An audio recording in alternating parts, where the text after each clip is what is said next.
हरे Krishna guys, Madhav channel में आप सबका स्वागत है।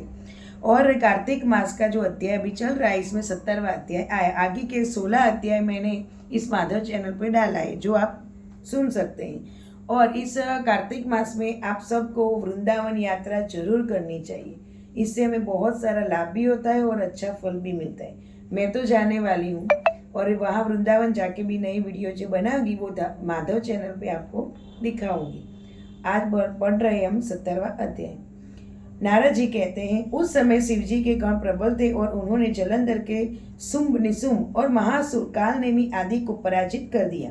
यह देखकर सागर पुत्र जलंधर एक रथ पर, जिस पर की लंबी पताका लगी हुई थी, और चढ़कर युद्ध भूमि में आकर घोर संग्राम करने लगे। इधर जयशील शंकर के गण भी युद्ध में तत्पर होकर गरजने लगे। इस प्रकार दोनों सेनाओं के हाथी, घोड़ा, रथ, संग, परी, देरा दोनों और वीरों की सिंहासन ने पृथ्वी सप्तर हो गई और तपश्चात जलंधर ने पूरे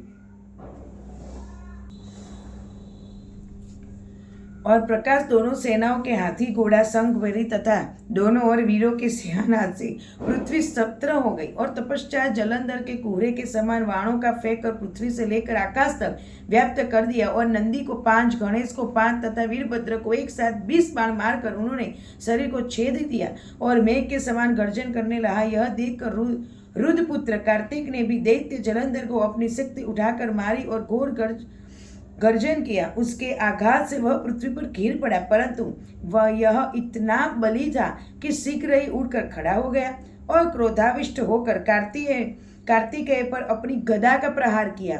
ब्रह्मा वरदान की सफलता के लिए शंकर पुत्र कार्तिकेय पृथ्वी पर सो गए। गणेश जी और नंदी भी व्याकुल होकर गदा प्रहार से पृथ्वी पर गिर गए। वीरभद्र का सिर पर फट गया और बहुत सा रक्त बह गया और वीरभद्र को पृथ्वी पर गिरा देखकर शंकर के गण चिल्लाते हुए संग्राम भूमि छोड़कर बड़े वेग से भाग निकले।